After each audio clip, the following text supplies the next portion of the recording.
Olá, pessoal! Nessa aula, a gente vai falar sobre ecologia de paisagem. Mas antes de eu falar qualquer coisa sobre ecologia de paisagem, de definir o que é uma paisagem, eu preciso falar que essa teoria ela é fundamentada em duas grandes teorias: a teoria de biogeografia de ilhas e a teoria de metapopulação. A teoria de biogeografia de ilha foi criada por Mercator e pelo Wilson. E ao longo dos anos foi sofrendo diversas alterações e implementações nessa teoria. A forma mais simples de se explicar o que é essa teoria é que o modelo prediz que o número de espécies de uma ilha é resultado de um equilíbrio dinâmico entre as imigrações e as extinções, dependendo do tamanho e do isolamento entre as ilhas e do efeito do resgate.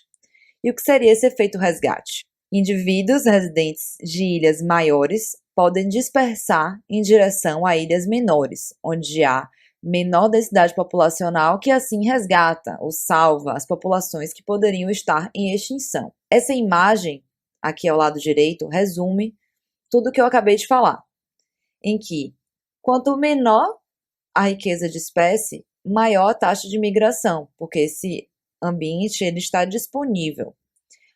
À medida que há um aumento da riqueza de espécie, há uma diminuição da taxa de imigração. O contrário, quando tem muita espécie, a taxa de imigração é alta, porque há uma grande quantidade de interação, competição, predação, e quando tem uma menor riqueza de espécies, a taxa de extinção ela é menor. Os indivíduos, os organismos, eles vão conseguir dispersar com maior facilidade se a ilha ela estiver próxima do continente ou de uma outra ilha, e a taxa de migração ela vai ser menor caso a ilha esteja distante. Já com a taxa de extinção é o contrário.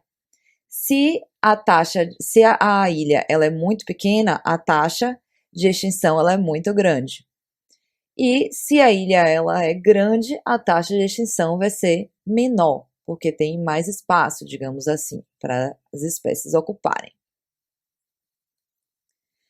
Já a teoria de metapopulação, ela é baseada na dinâmica populacional, no comportamento das populações, tanto no espaço físico quanto no tempo. Também considera-se extinção, recolonização, substituição de espécies que ocupam regiões diferentes, ambientes diferentes. Pode ser que a gente tenha uma taxa alta de migração dessa mancha de ambiente em direção a essa, e também existe uma taxa inversa. Logo, se todos os indivíduos de uma espécie se moverem para essa região, todos os indivíduos de uma outra espécie podem se mover de volta para outra região. Isso seria a substituição.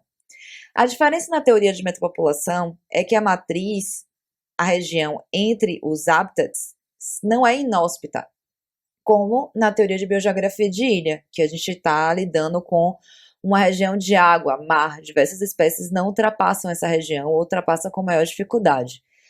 Aqui a gente está lidando com outras regiões, uma região terrestre em que a formiga ela vai conseguir passar com maior facilidade ou outro organismo. Lembrando que hábitat é espécie específico. Estou falando de um ambiente terrestre, um ambiente aquático, mas depende da espécie.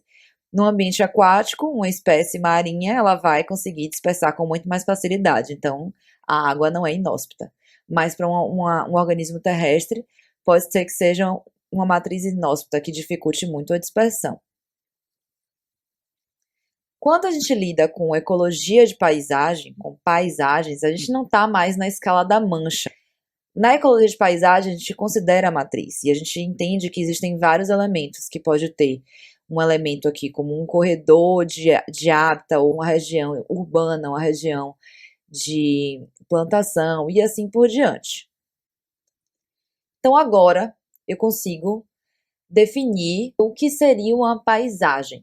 A paisagem é um mosaico heterogêneo formado por unidades interativas e esta heterogeneidade existe para pelo menos um fator, segundo o observador, em uma determinada escala. Dois pontos importantes aí: o mosaico heterogêneo e a questão de escala. A heterogeneidade ela pode ocorrer por mudanças na topografia. Então, essa aqui seria uma paisagem heterogênea em relação à topografia, com morros, com planícies. Essa região aqui também, todas as regiões apresentam morros e apresentam planícies. Pode ser relacionada à umidade, em que perto de corpos d'água, as florestas mais densas são mais úmidas do que em regiões de plantação, de pasto, ou devido a regimes de perturbações naturais, como ciclones, como fogo. Nessa região, a gente tem um exemplo de uma paisagem recém-queimada na Chapada Diamantina, onde a gente tem árvores que foram queimadas, mais uma nova vegetação aqui nascendo e bastante viva. Então, tudo isso gera a heterogeneidade do ambiente. A heterogeneidade ela também pode ser devido a perturbações antrópicas não naturais, né, desmatamento, fragmentação e assim por diante. A questão de escala também é um elemento muito importante para a gente definir uma paisagem. O que pode ser a paisagem para mim pode não ser uma paisagem para uma ave, como pode não ser uma paisagem para um sapo, uma perereca. Essa imagem aqui à esquerda, ela é uma paisagem para essa espécie de anfíbio. Um anfíbio que tem como seu hábitat as bromélias.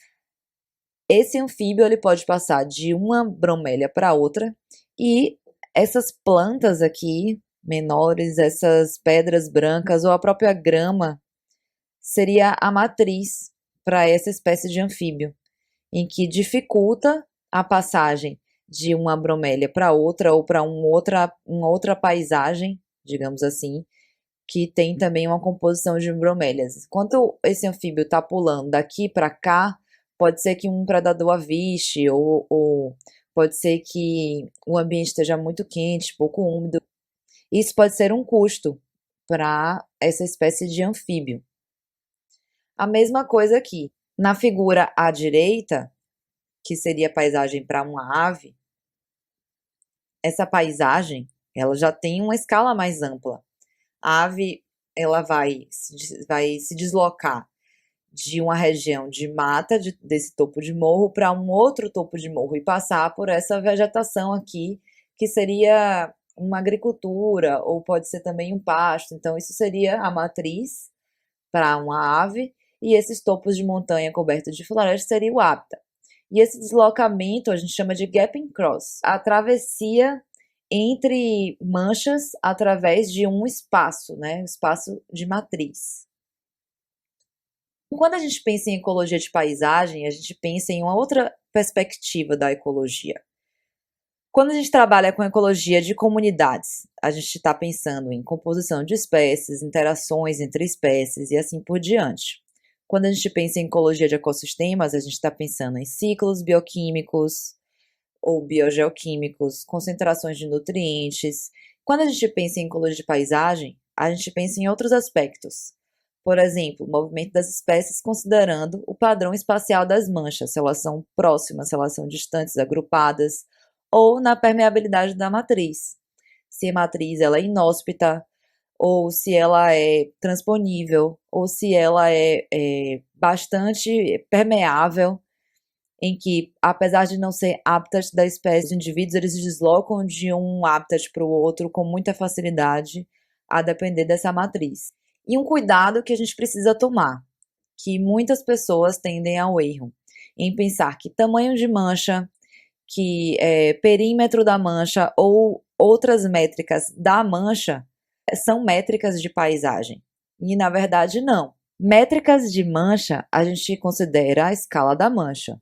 Métricas de paisagem a gente considera a interação entre os elementos de uma paisagem. A gente considera a distância entre uma mancha e outra, o tamanho das manchas em relação aos outros elementos e assim por diante.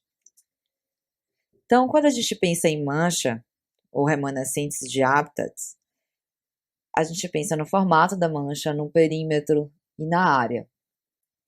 Por exemplo, essa mancha ela tem um formato com bastante reentrância, né? O perímetro ele vai ser maior do que, por exemplo, essa mesma mancha, que teria a mesma área, mas que não tem tantas reentrâncias assim. Isso vai influenciar a população local, porque quanto mais reentrância, mais proximidade com a matriz, esse habitat ele vai ter, né? Mais contato com a matriz. Quando a gente pensa na escala de paisagem, a gente pensa no agregado das manchas, se elas são lineares, paralelas, como que as manchas estão dispostas uma em relação à outra. Então aqui a gente teria um agregado de manchas, aqui a gente teria manchas paralelas, aqui a gente tem uma mancha que ela está mais próxima dessa mancha a partir dessa região e dessa região, porém mais distante do centro, e assim por diante. E essa relação de proximidade, de distância, a gente entra com a questão da conectividade.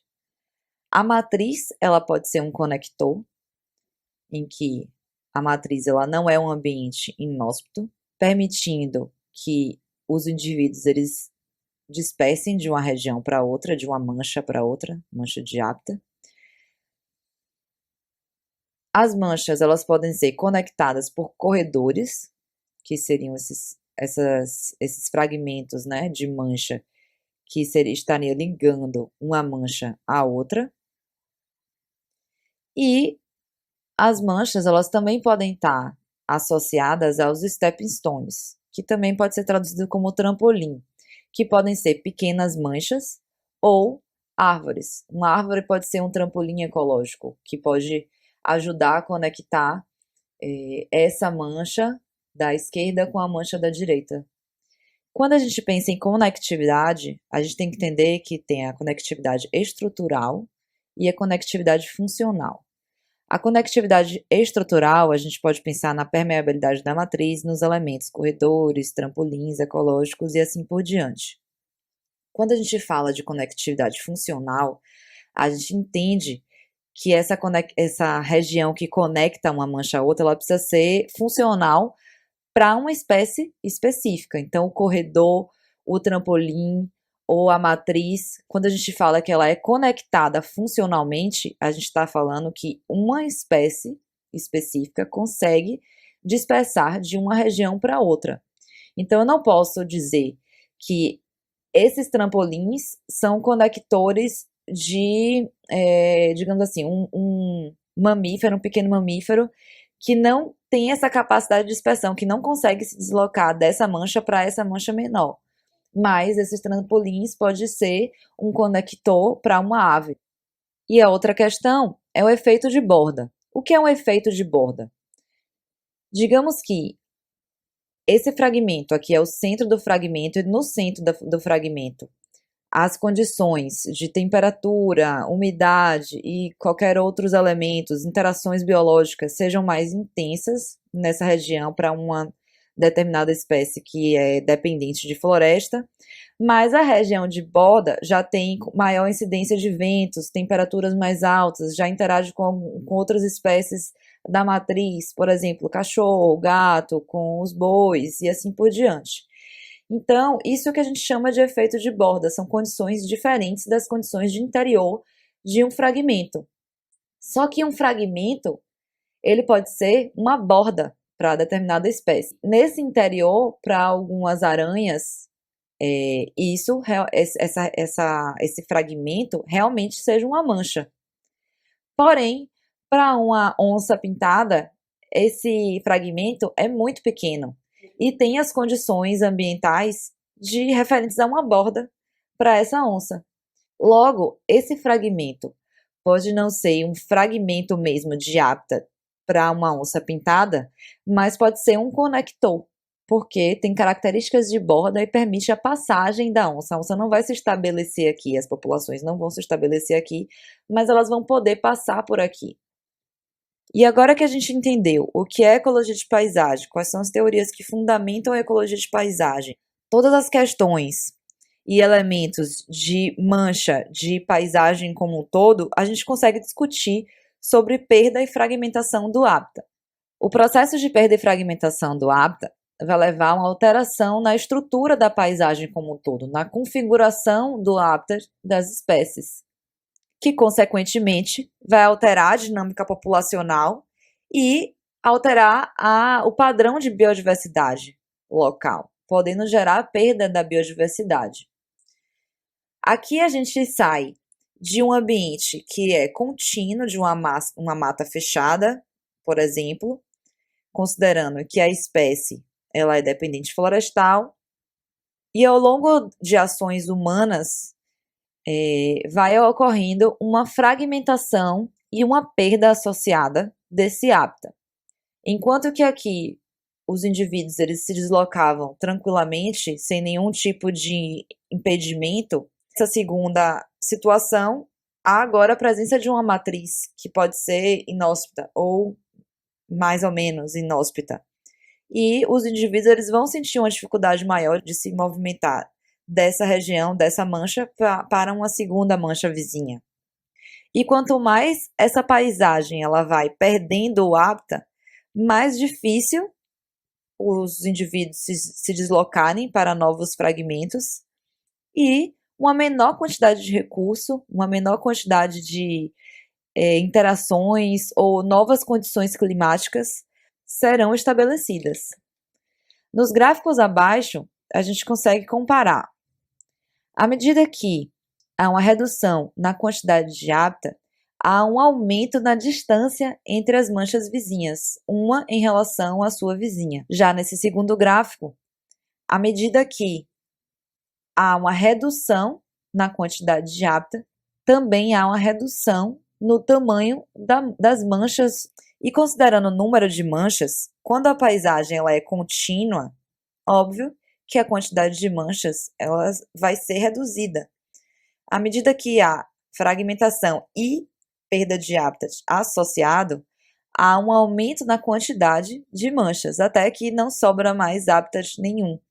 E há uma redução drástica na quantidade de mancha. E de que forma que a redução da quantidade de hábitat vai influenciar a perda das espécies, o tamanho populacional de uma espécie?